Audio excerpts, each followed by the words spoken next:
Mic check, 1, 2, 3, 4, 5, 6, 7, 8, 9, 10.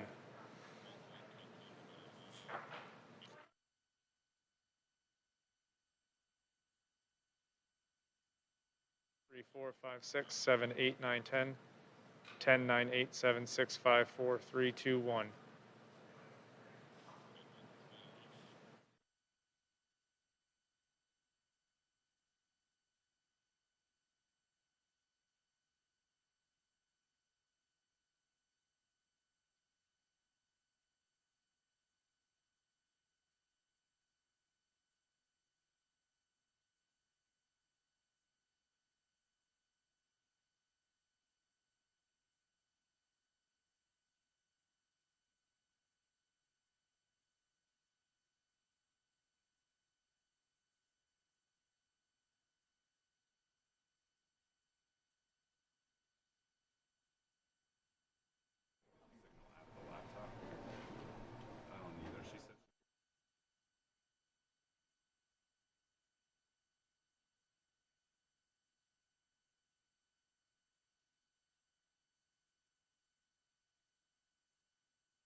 position.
Good afternoon.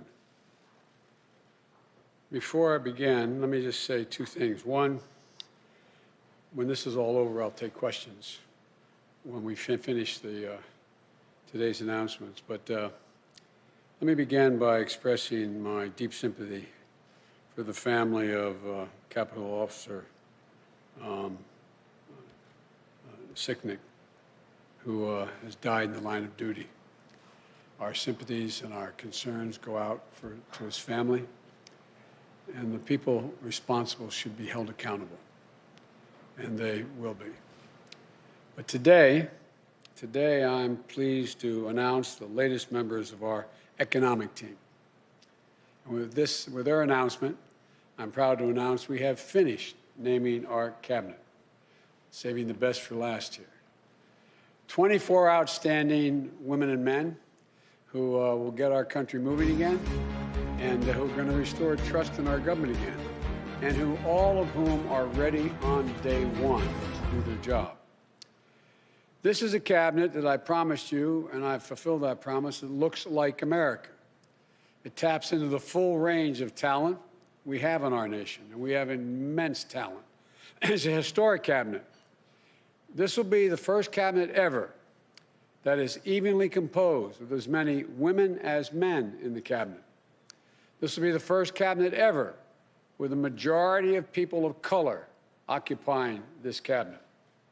And it has more than a dozen history-making appointments, including the first woman Secretary of Treasury, the first African-American Defense Secretary, the first openly gay cabinet member, and the first Native American cabinet secretary. We're also on track. We named a record 50 high-level appointments that are subject to president confirmation, more than any president ever elected has done. We've done our job. We've begun my job of naming these people. It's my expectation and hope that the Senate will now move to confirm these nominees promptly and fairly. It's especially the case for the nominees of Secretary of State, Defense, Treasury, Homeland Security. I nominated them back in November. Given what our country has been through the last 4 years, the last few days, given the threats and the risks in this world, they should be confirmed as close to January 20th as possible. There should be no vacancies at State, Defense, and Treasury and Homeland Security. And we will remain in this dark winter of pandemic and with the economic crisis that's deepening, and we have no time to lose with regard to the entire team. Consider the December jobs report released today. The anxiety and fear of the women and men out there reminds me of when President Obama and I were sworn in during the Great Recession of 2009. This December jobs report shows millions of Americans are still hurting through no fault of their own. We lost another 140,000 jobs, the first negative jobs report since the height of the pandemic in the spring. More people have just lost a job, while many have been out of work for a long time. And the ongoing gap between Black and Latino unemployment remains much too large, that gap. And in many ways, the jobs report is a pandemic report. With the pandemic raging People are losing work and losing hope.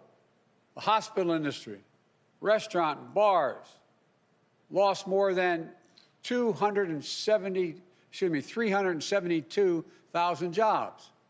State and local governments are slashing jobs. 20,000 local educators lost their jobs just last month. In the midst of this pandemic, there are millions of people out of work, unable to pay their rent or their mortgage. They're waiting in line for hours and to get food from a food bank. Think of this, the United States of America. People are lined up for miles in their automobiles, waiting to get a meal to put on the table to feed their family. And they're left staring at the ceiling, so many, unable to sleep, worried will they have their health insurance, wondering if they'll be okay. The bottom line is the job report shows we need to provide more immediate relief for working families and businesses now. Not just to help them get to the other side of this painful crisis, but a larger purpose, to avoid a broader economic cost that exists out there, that will happen due to long-term unemployment, hunger, homelessness, and business failings. But by acting, the vast majority of leading economists suggest that that's what we need to do to revive the economy.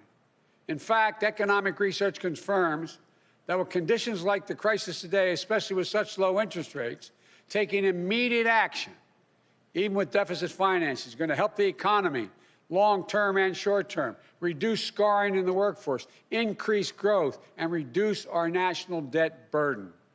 Failure to act will have the opposite effect. I've said before, the bipartisan COVID relief package passed in December was a very important step, but just a down payment. Next week, I'll be here with you all laying out the groundwork for the next COVID economic relief package that meets the critical moment of our economy and our country when we face at the moment. For example, vaccines give us hope, but their rollout has been a travesty. This will be the greatest operational challenge we will ever face as a nation. We're going to need billions of dollars to get the vaccines from a vial into someone's arm, the vaccination for millions of Americans. We're also going to need tens of millions of dollars to help reopen our schools and reopen them safely. State, local, tribal communities need tens of billions of dollars to keep educators, police officers, firefighters, and other first responders and public health workers on the job. We need more direct relief flowing to families, small businesses, including finishing the job of getting people that $2,000 in relief, direct payment. $600 is simply not enough when you have to choose between paying rent, putting food on the table, keeping the lights on. I also hope that Democratic control of the House and Senate will raise the odds of prompt action on increasing the minimum wage. I've long said that we need to reward work, not just wealth in this country. People in both parties now recognize it's time to raise the minimum wage so hardworking people earn at least $15 an hour minimum. No one should work as millions are doing today, 40 hours a week at a job, and still live below the poverty line. They're entitled to at least a $15 minimum wage per hour. Folks, the big focus will also be on small businesses and how to correct the current administration's failures to get relief to Main Street small businesses that are most in need. Mom and pop stores are the backbone of the economy. And they're also, as you all know, they're the glue that holds communities together. It holds them together. But today, more than 1 in 4 small businesses are not open. At least 400,000 are closed for good. And as the month goes by, 1/3 of Black-owned businesses, and more than 1/5 of Latino-owned businesses, and more than 1/4 of Native American-owned businesses have less than 1 month in reserves to cover expenses.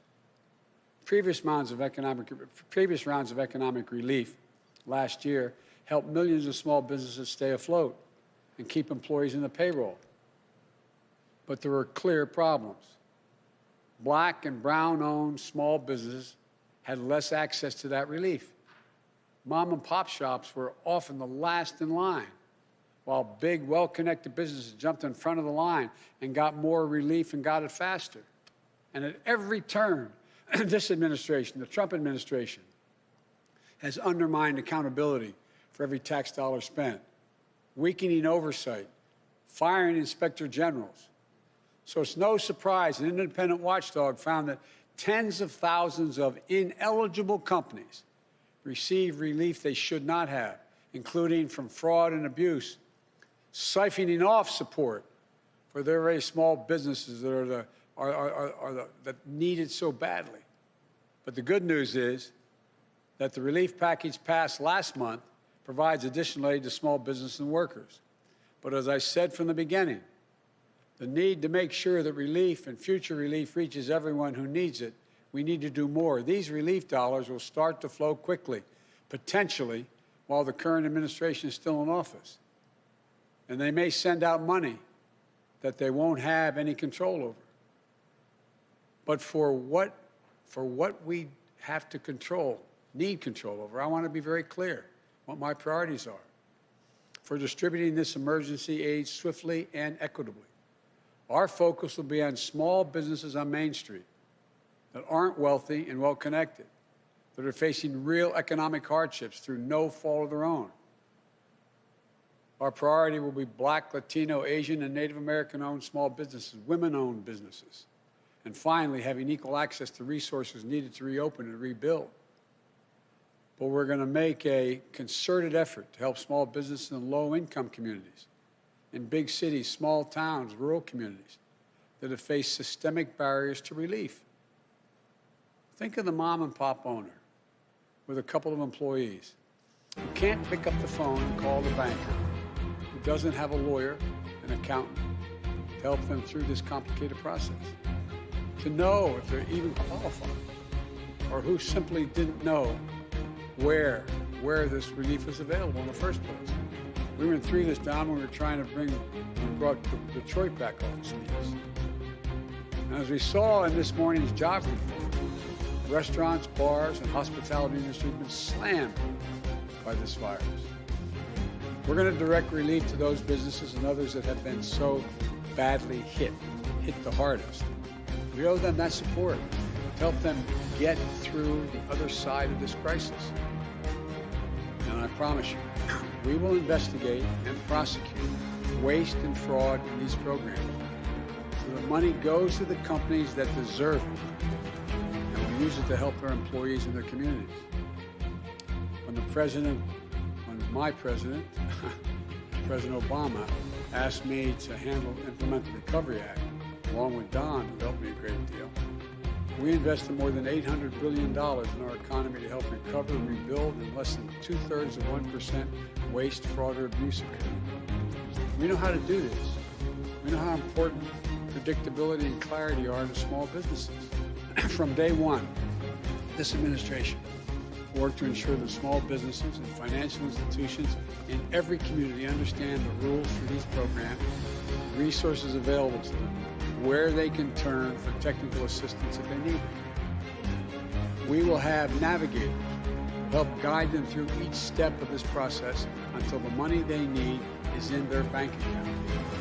And to the lenders participating in these programs, you should move quickly, without delay, to begin extending relief. But I urge you not to disabuse these funds. Not to disperse these funds in the same inequitable way you have in the past. Here's my commitment.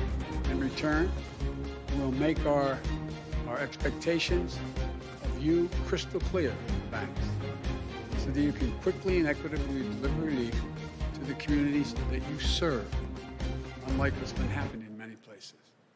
The bottom line is, we're in the midst of the most unequal economic and jobs crisis in modern history. Congress needs to act as quickly as possible on all the issues I just laid out. That's how we can contain the pandemic, build back better with an economy that works for all Americans. And this is a team that's going to help get that done. For Secretary of Commerce, I nominate Governor Gina Raimondo of Rhode Island, the daughter of a working-class family who knows what it's like when her parents' factory job was shipped overseas. She never took her parents' sacrifices for granted. She always remembers where she came from.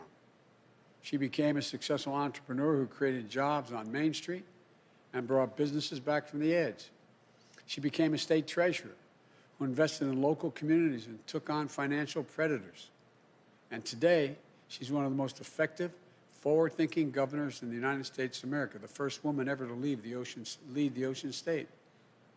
She created an innovative loan program that helped minority-owned and women-owned businesses access the capital they need, but wasn't always available to them. She's worked with employers to design skill training programs so that local workers would be equipped to take the good-paying jobs in their own communities. She's put Rhode Island on the path to achieving 100% renewable energy, and she'll be a key player in helping position the United States as a global leader in the 21st century clean energy economy. And she knows what her fellow governors, Democrats and Republicans alike, are dealing with on the front lines of the pandemic and economic crisis they're facing, and how we can all partner together as one nation to contain COVID-19 to build back better. I'm honored, Governor, you're willing to join the administration, and we're really looking forward to working with you. For Secretary of Labor, I nominate a good friend and a stand-up guy, Marty Walsh of Boston, son of Irish immigrants. From his only downside, they're not from Mayo, they're from Galway. From Galway, moved to Boston. Marty was born and raised in Dorchester. I know him, tough as nails. Diagnosed with cancer at age 7, beat it at age 11. Joined the laborers union, 223 at age 21. Elected to the state legislature, became union president, and graduated from college at age 42. He's now in his second term as a successful mayor of the iconic American city of Boston, who always puts working people first, fighting for a $15 minimum wage, paid family leave, providing frontline workers with emergency child care and protective equipment they need. Marty understands, like I do, that the middle class built this country, and unions built the middle class. He sees how union workers have been holding this country together during this crisis. Healthcare workers, keeping our hospitals safe, clean, and effective, and efficient, I might add. Public service workers, fighting against budget shortfalls to keep communities afloat. Port workers, car haulers, warehouse workers, folks keeping our air and rail systems running. They're literally what's keeping us going. And they deserve a Secretary of Labor who knows how to build their power as workers, who knows that when I say our future will be made in America, it will be a future built by American workers, a future with historic investments in infrastructure, clean energy, manufacturing, and so much more that's going to create millions of good-paying jobs. Marty knows worker power means not just protecting the right to unionize, but encouraging unionization and collective bargaining. The Fair Labor Standards Act way back didn't just say you can have unions, it said the government should encourage the formation of unions. It also means protecting pensions, ensuring worker safety, increasing the minimum wage, ensuring workers are paid for the overtime they've earned, like we fought for in the Obama-Biden administration, but this administration has weakened. Making sure that we have a trade policy where for every decision we make, unions are at the table, focused on winning good jobs for American workers. This is one of the most important departments to me. I trust Mayor Walsh, and I'm honored he accepted. But I also want to say I did give serious consideration on nominating my friend Bernie Sanders to this position. I'm confident he could have done a fantastic job. I can think of no more passionate, devoted ally to working people in this country. But after Tuesday's results in Georgia, giving Democratic control to the United States Senate and a tie vote, Bernie and I agreed. As a matter of fact, Bernie said, we can't put control of the Senate at risk on the outcome of a special election in Vermont. And he agreed we couldn't take that chance. We also discussed how we'd work together, travel the country together, helping Marty, meeting with working men and women who feel forgotten and left behind in this economy. We agreed that we'll work closely on our shared agenda of increasing worker power and to protect the dignity of work for all working people. I want to thank Bernie for his continued friendship and leadership. I look forward to us working together along with Marty, and he thinks I made a good choice. For Administrator of the Small Business Administration, I nominate Isabel Guzman. Isabel grew up in California, working alongside her dad in a small veterinary business that he built. She devoted an early understanding and developed an early understanding of what small business means to their employees and to the neighborhood they support and to the families whose dreams they represent. She dedicated her career to creating jobs, to supporting entrepreneurs as a senior official on the Obama-Biden Small Business Administration. As director of California's Office of Small Business and a small business advocate, she worked tirelessly to ensure that everyone with an entrepreneurial spark had a fair and equal shot at getting off the ground and succeeding. The Biden-Harris administration will be locked in on helping small businesses recover, rebuild, and remain the engines of our economic strength. And as head of the SBA, Isabel will be leading a critical mission, not only to rescue small business in crisis, but to provide the capital to entrepreneurs across the country so they can innovate, create jobs, and help lead us into recovery. I'm grateful that she accepted the call to serve in Washington. For Deputy Commerce Secretary, I nominate, and I have to admit to you, a good, loyal, and great friend, Don Graves. Don is a long-time and trusted advisor. He was there at the Treasury Department during the depths of the Great Recession, helping small businesses weather the storm and stay afloat. When President Obama asked me to lead the effort to get Detroit out of bankruptcy and off its back and on its feet again, he said I could take anyone in the administration on my team to do it full time. So I went to the Treasury Department. I tasked Don to come over and work for me and work on it full time. It was the best decision I ever made in that effort. I'm not sure how he thinks about that, but I think it was the best decision I've ever made. And did a great job working with the city officials, state officials, on its road to recovery. And by the way, it's the little things. It's getting to know what's happening on the ground. Remember how we went through the issue about the number of buses and lights, street lights and the like. It gets down to the nitty-gritty of what has to be done.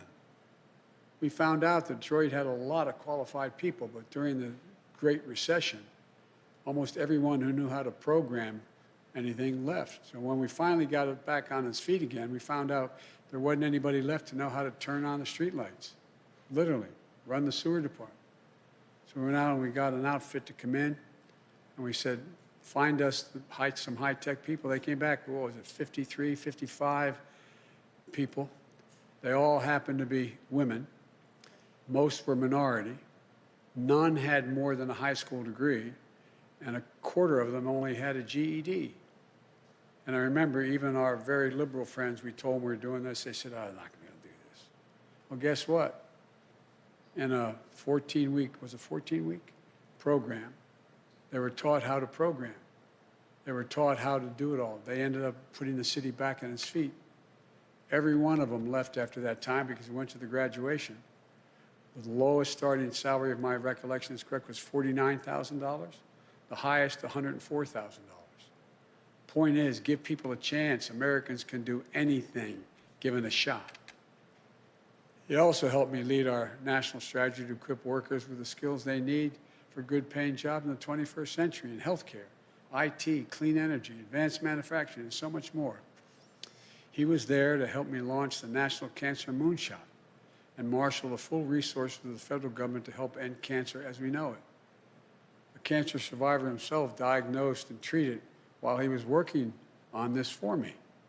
Don knows about hope and he knows about resilience. And I'm grateful to him and to his wonderful family.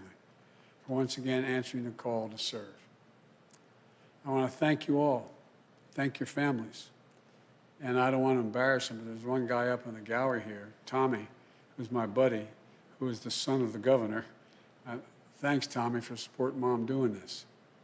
And to American people, I know these times are tough, but I want you to know that we're going to get through this. Help is on the way. These people know what they're about. They know what it's like. So may God bless you all, and may God protect our troops. Now what I'd like to do is turn this over to the team, starting with our next Secretary of Labor, Marty Walsh. And after all is said and done, what I'll do is I'll come back and answer some questions. Thank you. Marty, the platform's yours, pal.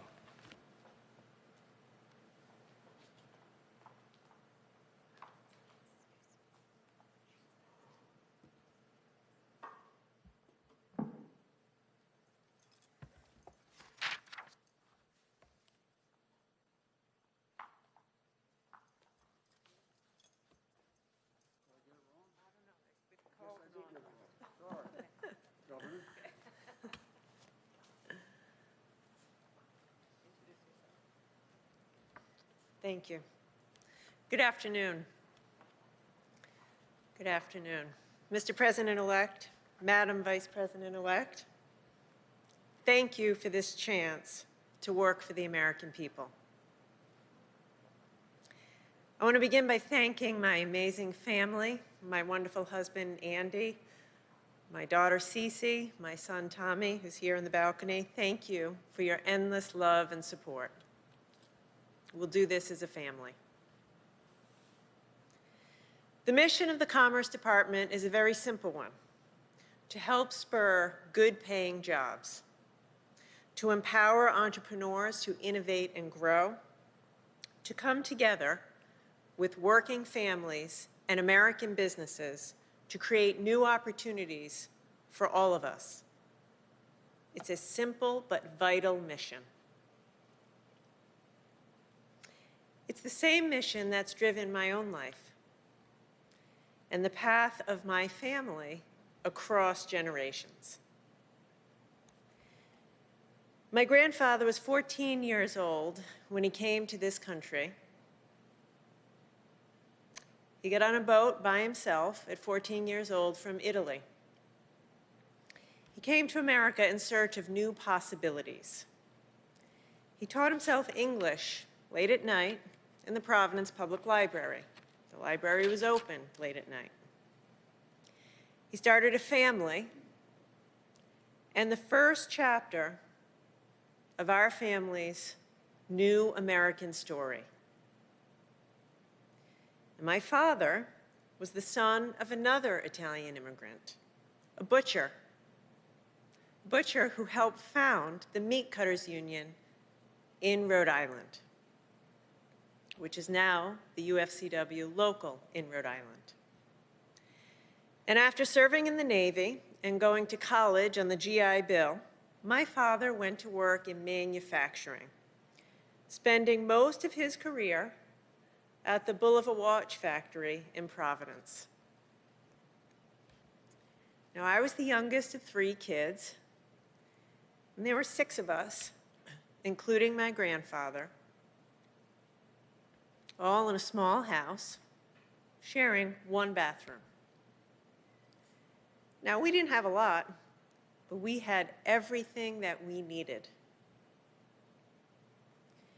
Until one day, my dad came home and he said the factory was going to close. The jobs were going overseas.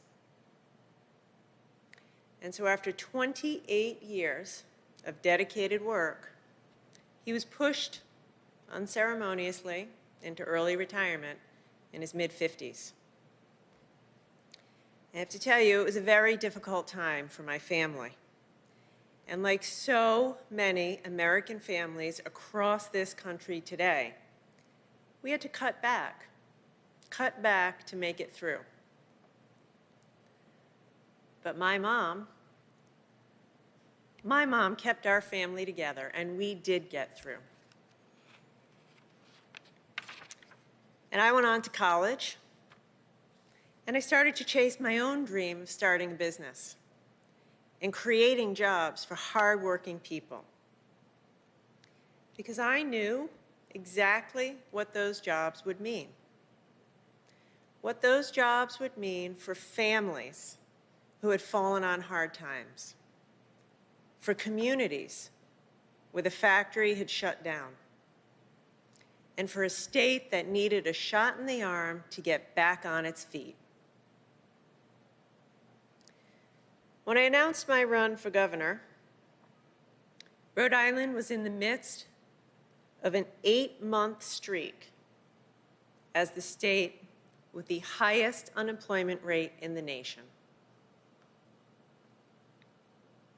But over the last 6 years, we've worked hard, we fought back, and we've grown our way back, achieving a record number of jobs and the lowest unemployment rate in over 30 years. Now, we did that by bringing together our workers and businesses, working together, coming together in common cause. We invested in our people, in their skills, their opportunities, and their dreams. We helped new businesses launch, and we sparked others to hire and grow responsibly. That's the same vision, the same faith in American workers, in American entrepreneurs that I see in the Build Back Better agenda. It's a vision for an inclusive recovery that lifts up those who've been left behind. It's a vision for a national effort that provides skills, training, and wraparound supports to get Americans back to work. It's a vision for rebuilding American manufacturing and bringing back jobs to America from overseas. And that's why I am ready to get to work. I am excited to get to work on a national scale to help realize the vision of the President-elect and Vice President-elect to help more hardworking families in every community write the next chapter of their own American stories. So thank you. Thank you for this opportunity to serve the American people.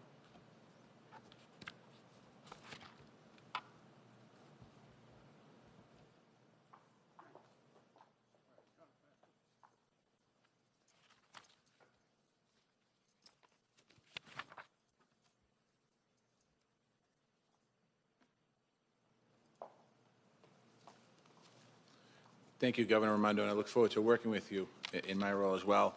Mr. President-elect, Madam President, Vice President-elect, I want to thank you for the opportunity to serve the American people. The word labor means everything to me. As you mentioned earlier, Mr. President-elect, my mother and father came to this country as immigrants from Galway, which is in Ireland, but from a part of Galway called Connemara. They brought with them their willing hands, their honest hearts, and hopes for the American dream. But all they needed, because my father joined the laborers union in Boston, was that opportunity. And that's why my parents were able to raise my brother, John, and myself with dignity and security in a multi-ethnic, multi-racial, working-class neighborhood of Dorchester in the city of Boston. I followed my father into that union. I learned what it took to turn an honest day's work into an honest day's pay. I saw what fighting for good jobs, good benefits, a safe workplace does for the lives of hardworking men and women and their families. And I fought for working people every single day of my life since then. Today, we're at a crossroads in America. It's a time of great hardship. Working people are holding the country together right now. I've seen it up close as mayor of the city that I love, Boston. Healthcare workers, first responders, grocery store workers, delivery drivers, postal workers, sanitation workers, custodians, coming through for us under impossible conditions. But this isn't just because of the COVID crisis or the economic crisis that threatens their well-being. Working people have been struggling for a long time under the erosion of their rights and the deep inequalities of race, gender, and class. For the last 4 years, they've been under assault, attacks on their rights, their livelihoods, and the unions that built the middle class. We are facing hard times, but nobody's tougher than the American worker. And now we have the opportunity to put power back in the hands of working people all across this country. And that is a good thing for our economy and for our country. We can defend workers' rights. We can strengthen collective bargaining. We can grow union membership. We can create millions of good-paying jobs with investments in infrastructure, clean energy, and in high-tech manufacturing, along with the workforce training to help get those people into those good jobs. This team, the Biden-Harris team, has the plans to make this happen. Mr. President-elect, we spent many memorable days together in my hometown at a rally to support grocery store workers fighting for their rights, at my inauguration as mayor, and on a day that I will never forget, at the Boston Marathon Memorial, where you lifted up our whole city's spirits. So I know that from Dorchester to Scranton, Wilmington to West Virginia, and all across this great nation, your home and your heart are with the working people. I look forward to working with you to deliver good jobs with dignity, security, prosperity, and purpose to all American families. And I look forward to working with this entire administration, shoulder to shoulder, with American workers to build back our country better. Thank you once again for this incredible honor. May God bless the American worker, and may God bless the United States of America.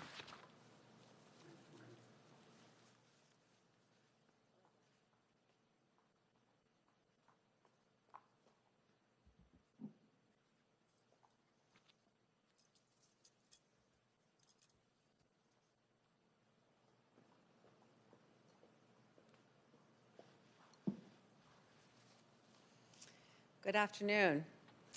Mr. President-elect, Madam Vice President-elect, I am honored and truly thankful for this opportunity to serve America's small businesses. Together with you and the exceptional and diverse team you're assembling, I am eager to build our economy back better in every community. The small business experience is personal to me. I grew up in an entrepreneurial family.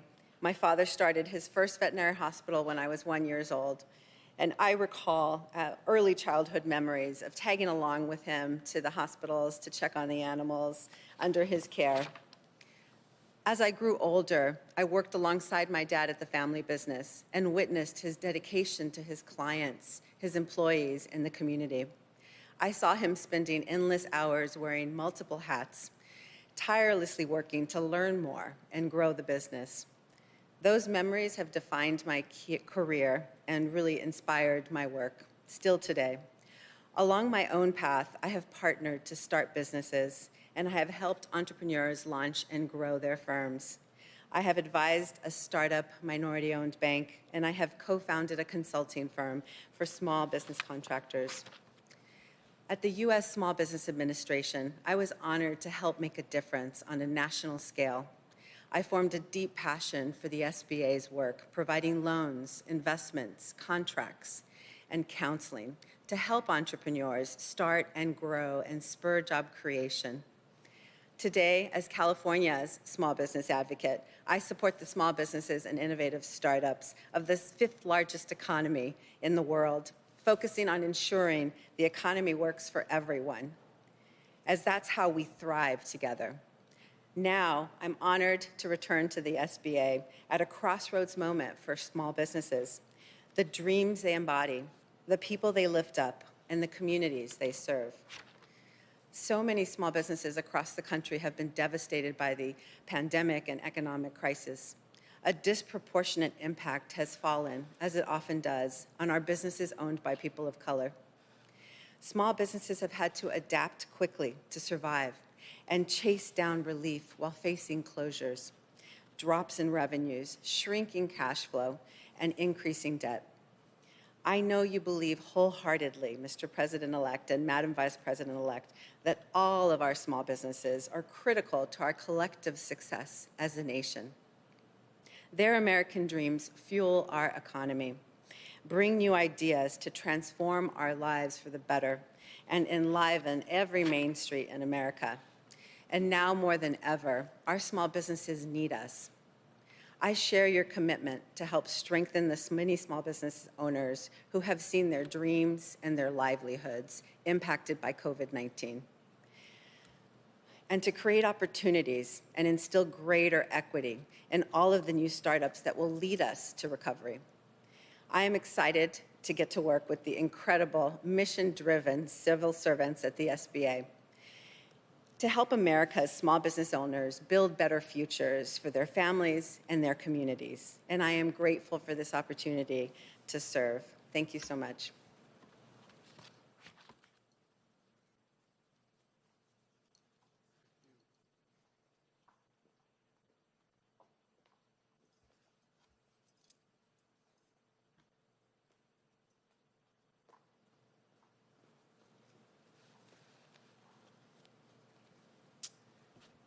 Mr. President-elect, Madam Vice President-elect, I'm honored and humbled to be here today. I first want to thank my family for giving me permission to once again serve the American public. I've spent my career in government, the private sector, and nonprofits, finding ways to ensure that economic opportunity is inclusive and broad-based. And as it is for all of us in our own ways, it's personal. I come from a long line of small business owners, including one who owned and operated the only African-American-owned hotel in the mid to late 1800s, just 4 short blocks from where the Commerce Department sits today. But for too many people in this country, the chance to start and grow a business, to take their idea into market and sell all over the world remains elusive all these years later. But we also know that government, its resources, and its experienced and capable civil servants can help level the playing field and empower people, communities, and our economy to reach their full potential. Mr. President-elect, I saw it firsthand when you and President Obama prevented another Great Depression and helped us recover, rebuild, and put us on the way to resurgence. I saw it in Detroit, where we were able to provide the partnership to help residents, businesses, and leaders get their city back on the feet again. And as we traveled the country, meeting with local leaders, labor unions, business leaders, and educators, I saw how you brought people together to ensure American workers were equipped and matched with the skills for jobs in their own communities that also strengthened the economic competitiveness of our nation. Above all, you showed me how to do it the right way, to understand that service isn't about those who serve, but the people we serve. To spend the extra time to really understand what they're going through, and to know they aren't looking for us to solve everything, but to understand and help make their lives better. I felt that most through the Cancer Moonshot you launched, deeply personal to both our families. And that gave the American people a renewed sense of hope in what we can do as a nation.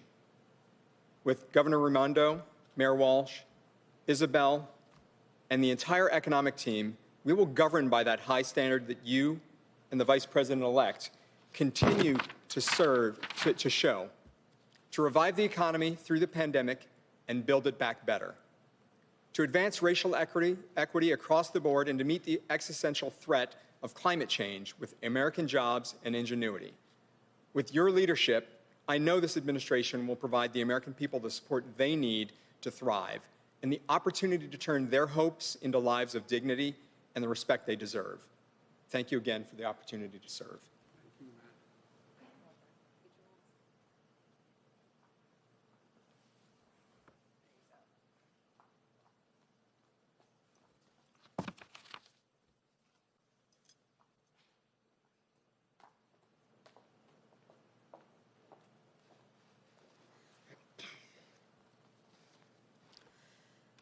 One of the fundamental values that the President-elect and I share is a belief in the dignity of work. We both understand that a job is so much more than just a paycheck. It's about dignity and respect. Joe learned that lesson from his father, and I learned it from my mother.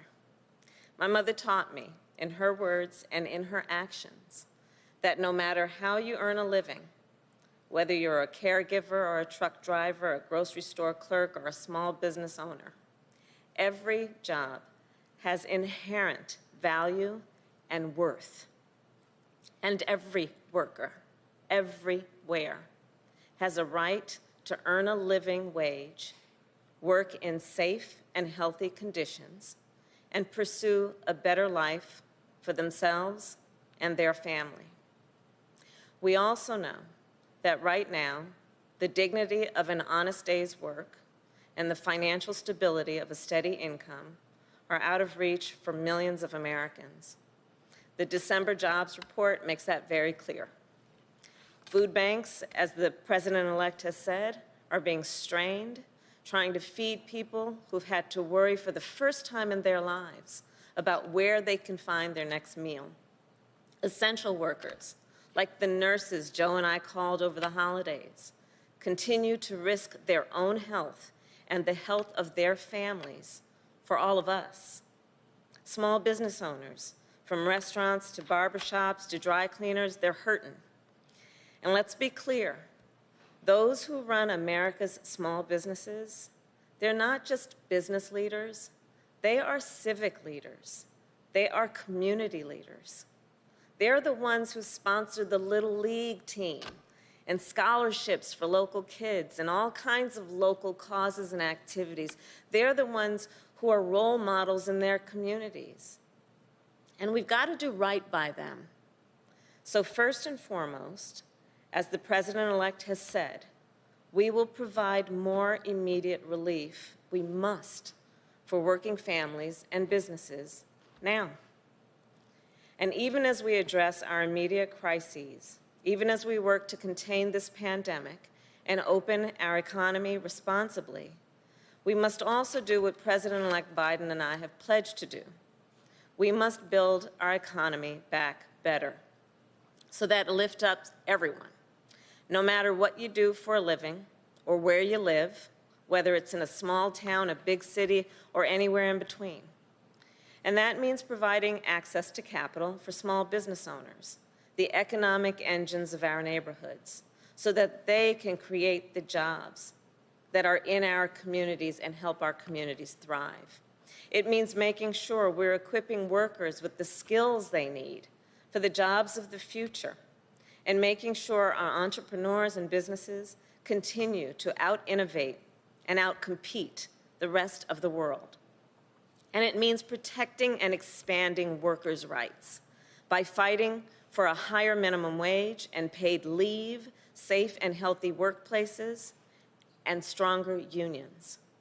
From working with unions as San Francisco's district attorney to helping author the Domestic Workers' Bill of Rights in the United States Senate, I can tell you from personal experience that whether it's the apprenticeships of the building trades or the caregiving skills of home health care workers, this is some of the most important work being done in our country.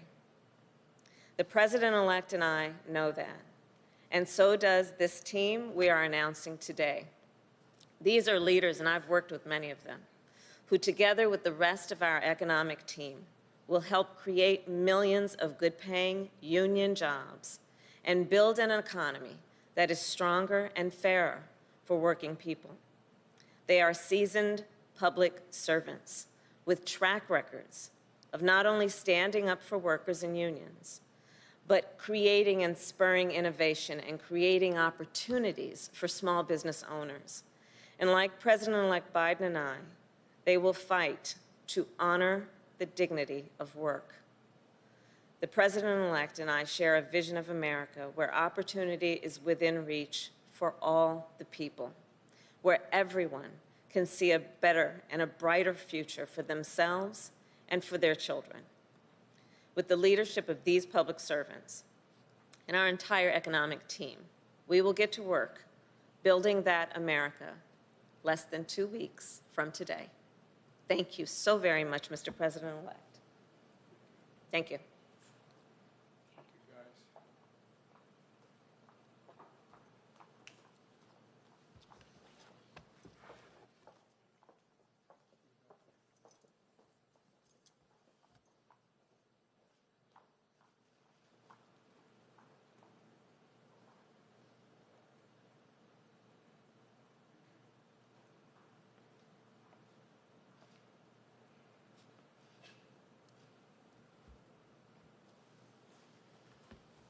Well, folks, let me take some of your questions. We'll have chances again this week to do it. But let me yield, and you tell me who we're talking to.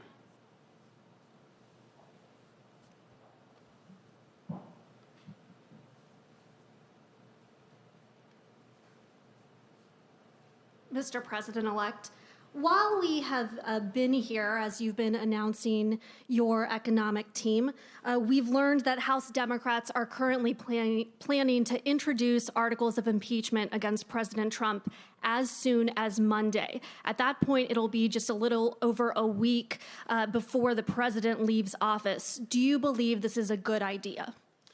Look, I've thought for a long, long time that President Trump wasn't fit to hold the job.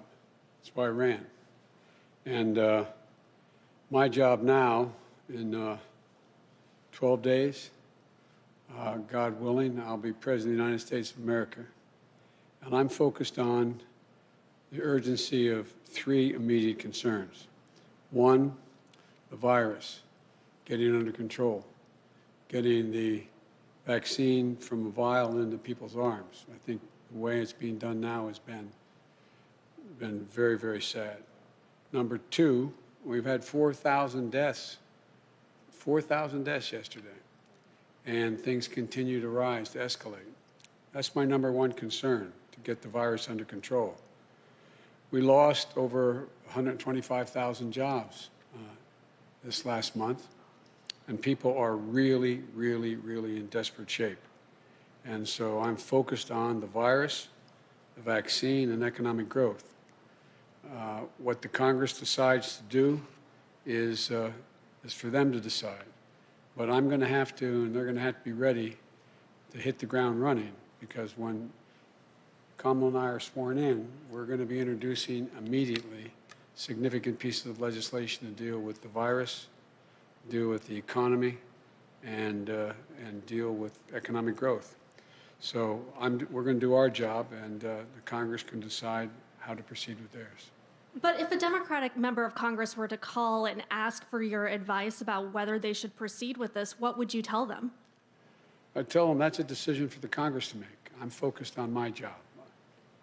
And did you speak with House Speaker Nancy Pelosi before this decision was made, or is that conversation that's still going to happen? I'll be speaking with Nancy and the Democratic leadership this afternoon, as a matter of fact, about my agenda, as well as whatever they want to talk to me about. Okay, thanks.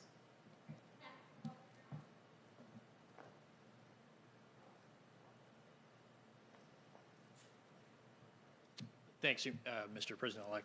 Thank you, Ken. I wanted to ask you about your agenda in light of the jobs report that came out today. You're going to be laying out the principles of your plan. Do you think the need in the COVID relief bill is greater than you anticipated? And what is the price tag that you're looking at? I've been told it could be in the $2 to $3 trillion range. And then as it relates to the direct cash payments, you've talked about the need for $2,000 checks. Do you want to see that in a Senate standalone bill as a way to speed up the process? Or do you think those direct cash payments should be part of the package that you're going to be proposing? Well, we're going to be proposing an entire package. And parts of that package are of equal consequence to people. Unemployment insurance, being able to continue with rent forbearance, the whole range of issues. So that's number 1. We think that they all have to be dealt with. The price tag will be high. But as I said, made scant reference to in my opening comments, the overwhelming consensus among the leading economists, left, right, and center, is that in order to keep the economy from collapsing this year and getting much, much worse, we should be investing significant amounts of money right now to grow the economy. And that's a pretty wide consensus. And as you know, Moody's had done an analysis of what I originally had been talking about and said that it was necessary to keep the economy from going down. It would rise, we'd create 18.6 million jobs, create $1 trillion more in economic growth than the other administration would, this outgoing administration. So it is necessary to spend the money now. The answer is yes, it will be in the trillions of dollars, the entire package. But it will be, I'll be here next Thursday laying out in detail how that package is going to go. But the basic story is simple, that if we don't act now, things are going to get much worse and harder to get out of the hole later. So we have to invest now. Secondly, we're going to have to meet the emergency needs of the American people. I mean, literally, I know you know this, Ken, that people are having trouble just putting food on the table, just having to keep the payment of their car, maybe even able to turn the lights on. There's a dire, dire need to act now, purely out of what is a humanitarian need here at home. And thirdly, we're going to, in the third stage of this, the whole story is we're going to have to invest, as I suggested throughout the campaign, in infrastructure, in healthcare, and a whole range of things that are going to generate good-paying jobs that will allow us to grow the economy. So that's a long answer to a short question, which is that the idea of, with interest rates as low as they are, with the Fed having had its power sort of taken away in terms of what they could do to help this administration like last, it's important across the board. Every major economist thinks we should be investing in deficit spending in order to generate economic growth. And I wanted to ask you about what took place at the Capitol this week. You served in the Senate for 36 years, and importantly, you were there in 1983 when there was an explosion in a Senate corridor. You were there in 1998 when 2 Capitol police officers were shot. You were there during the anthrax attacks in 2001. What kind of an investigation needs to take place, and what steps need to take place to improve the security of the Capitol? And then secondly, how do you think the people who were involved in the storming of the Capitol, how should they be treated by your Justice Department? Should they be treated as domestic terrorists? Yes, they should be treated as they're a bunch of thugs, insurrectionists, white supremacists, anti-Semites. 6N is not enough. I mean, come on. You know, these shirts they're wearing, these are a bunch of thugs. And they're terrorists, domestic terrorists. And that'll be a judgment for the Justice Department to make as to what the charges should be. But the fact is, they should be prosecuted. They should be prosecuted. The difference here is this had the active encouragement of a sitting president of the United States. And the way in which the breakdown in security occurred needs to be thoroughly investigated. I'm not going to prejudge what it was, but the idea that these people were able to just march up the stairs, march in, and do it in the way we had, there's a great debate. I don't know the answer. Great debate now. Was the governor of Maryland correct when he said that I was ready to send in the National Guard? I couldn't get authorization. What happened? It deserves a full-blown investigation. People be held accountable, and steps taken that something like this could never happen again. And the difference this time is every nation has dealt, every democracy has dealt with individual terrorist attacks by groups that are very targeted. The largest target was 9/11 and the buildings. Well, right down to blowing up, you know, a bomb going off in the Capitol when I was there, and 2 policemen. But the idea that thousands of people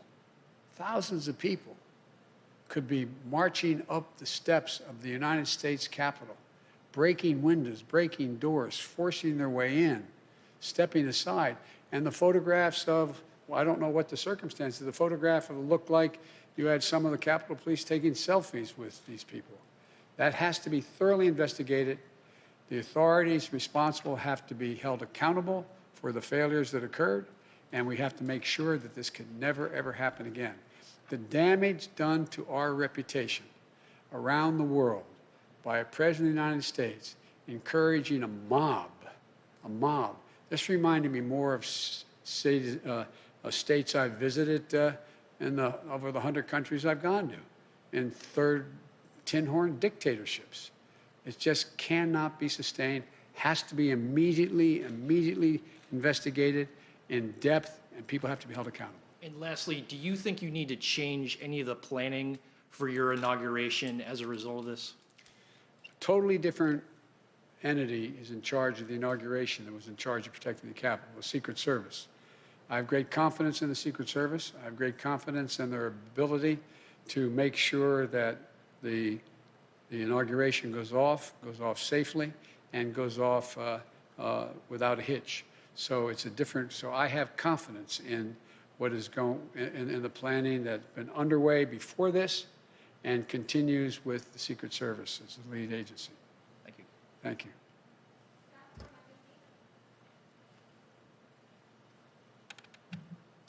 President-elect Biden, Vice President-elect Harris, good to see you both. I want to pick up on something that you just said about President Trump actively encouraging the insurrection at the Capitol. Given the perceived threat that he poses, my question to you is not so much about the role that Congress should play in impeachment, but rather, should President Trump, in your estimation, remain in office? I didn't think, look, I've been saying for now well over a year, he is not fit to serve. He is not fit to serve. He's one of the most incompetent presidents in the history of the United States of America. And so the idea that I think he shouldn't be out of office yesterday is not the issue. The question is, what happens with 14 days left to go or 13 days left to go? And I think that what 81 million people stood up and said, it's time for him to go. And the United States Senate voted 93-6 to confirm that we should be sworn in. We were duly elected. So I think it's important we get on with the business, getting him out of office. The quickest way that that will happen is us being sworn in on the 20th. What action happens before or after that is a judgment for the Congress to make, but that's what I am looking forward to, him leaving office. I was told that on the way up here, way over here, that he indicated he wasn't going to show up at the inauguration. One of the few things he and I have ever agreed on. It's a good thing I'm not showing up. Earlier, you'd said that if you'd hope that he would show up only in the sense that it was valuable to send a signal to the world about the transfer of power. You've clearly changed your perspective on that. Because he has clearly demonstrated, he's exceeded even my worst notions about him. He's been an embarrassment to the country, embarrassed us around the world, not worthy to hold that office. If we were 6 months out, we should be moving everything to get him out of office, impeaching him again, trying to invoke the 25th Amendment, whatever it took to get him out of office. But I am focused now on us taking control as president and vice president on the 20th, and to get our agenda moving as quickly as we can. Thank you. Another question about holding public officials to account, and this is about an issue that's no longer a headline but is no less significant and serious, and it's about the more than 600 children who were orphaned under the Trump administration as a result of the family separation policy along the border. During the campaign, you said that practice was criminal. Will you commit to making sure that the Trump administration officials responsible for that policy will be held to account? I'll commit that our Justice Department and our investigative arms will make judgments about who is responsible, how they're responsible, and whether or not the conduct is criminal across the board. But as I said yesterday, I am not going to tell the Justice Department who they should prosecute and who they should not. That's a judgment that will be made by the Attorney General of the United States of America, not influenced by me. But there will be a thorough investigation of who's responsible and whether or not the responsibility is criminal. And if that is concluded, the Attorney General will make that judgment. I will not intervene to tell him who he should or shouldn't indict or if he should indict. And lastly, beyond the COVID plan, which you've detailed, what are your legislative priorities? You've talked about infrastructure. You've talked about introducing an immigration bill. After January 20th, Democrats will control the House and the Senate. What do you do first? Three different issues there in that same question. One, the commitments I made that what I would introduce not necessarily we would move to, but introduce in the United States Congress first, I will do. I will introduce an immigration bill immediately and have it sent to the appropriate committees to begin movement. I will, in fact, countermand executive orders that the President has, in fact, initiated that are contrary to what I think is either his authority and/or, even if it's authority, contrary to the interests of the United States on environmental issues and a whole range of other things. And thirdly, I will immediately move, though, to the most urgent need of asking the Congress to give me the financial wherewithal to deal with the virus, to be able to move so that we have Operation Warp Speed really working. Warp Speed got the vaccine to places that were delivered, but did not get them from those vials into people's arms. And so it is a gigantic logistical concern of how we do that. I'm committed to get 100 million shots in people's arms in the first 100 days. I'm committed to insisting that on all federal jurisdictions, any place I have control as president, everyone will be mandated to wear a mask in interstate transportation as well as federal facilities. And thirdly, I'm committed to moving as rapidly as possible to get the vaccine to teachers and the material to children that can provide for the safe opening of our schools at the end of that, beginning at the end of that 100 days. They're the most urgent things we have to do now, immediately upon getting office. There's going to be multiple things, as you well know, because you're a seasoned veteran of how this policy, how we work, and that is that there will be other committees will be holding hearings on a whole range of issues, from my positions on infrastructure, what we should be doing to generate a green economy, and so on. But in terms of the immediate need to get done, not just introduced, but to get done, voted on, and get the money and resources to do it, it turns out that the most urgent need is dealing with the virus, number one, and economic relief to Americans who, through no fault of their own, are really getting battered. Thank you. both.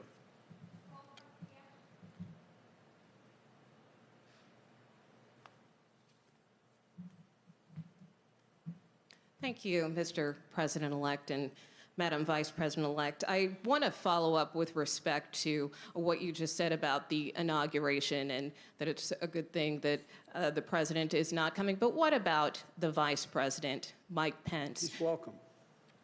I think it's important that as much as we can stick to what have been the historical precedents of how, in the circumstance in which an administration changes, should be maintained. And so if the Vice President is welcome to come, we'd be honored to have him there and to move forward in the transition.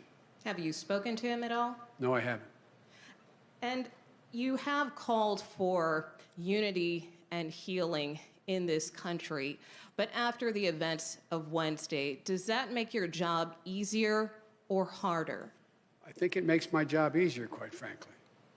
I've had a number of my Republican colleagues, former colleagues, I used to serve in the Senate for a long time, call me. Many of them are as outraged and disappointed and embarrassed and mortified by the President's conduct as I am and Democrats are. And I think I have said from the beginning, and I have not changed my view, my overarching objective is to unify this country. We must unify the country. And I think that you've heard me say this before, and I apologize for repeating myself, but understandably the questions are repetitive and good. I mean, I'm not being critical of the question. And that is that there's two ways people are inspired: by inspirational leaders and by terrible leaders. By terrible leaders. What this president has done is rip the Band-Aid all the way off to let the country know who he is and what he's about and how thoroughly unfit for office he is.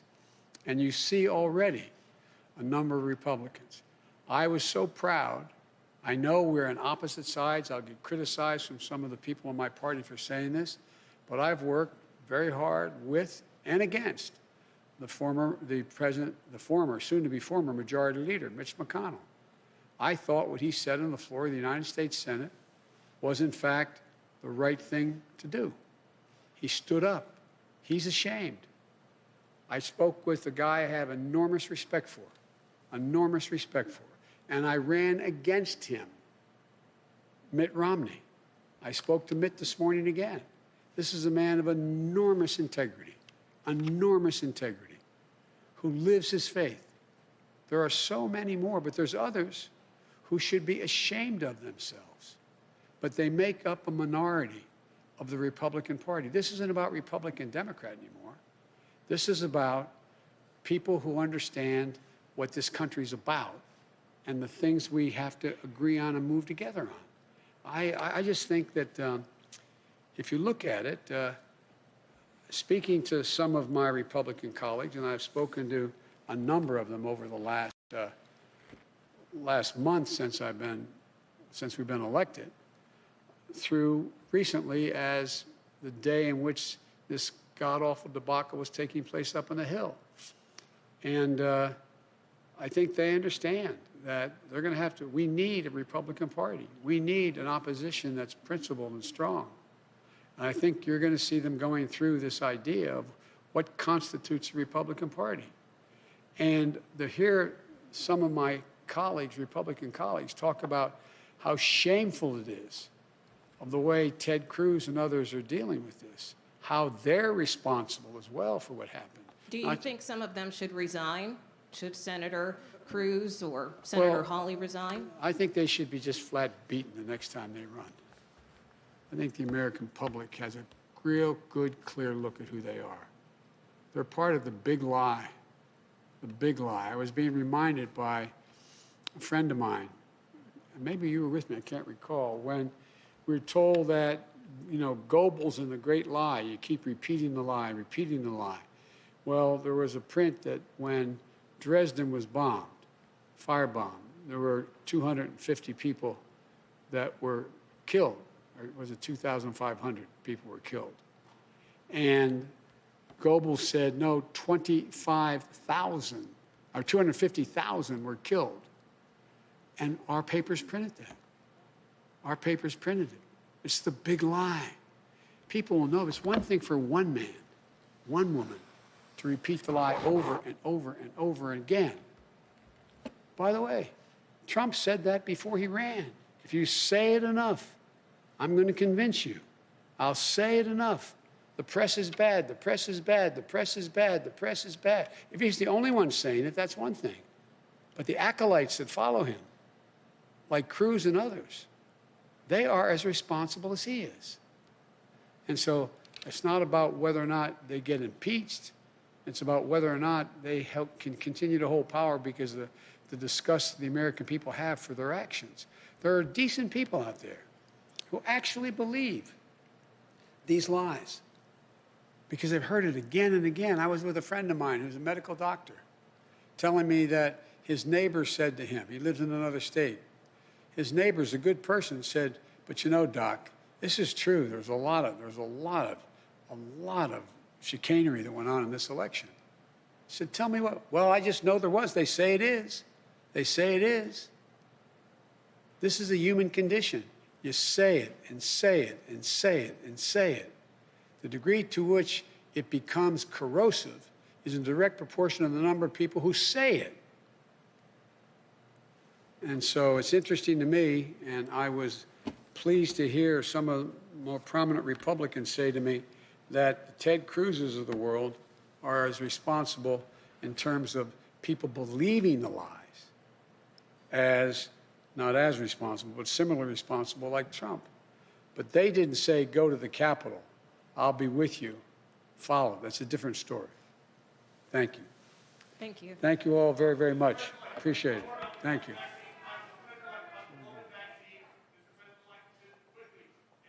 All the available doses.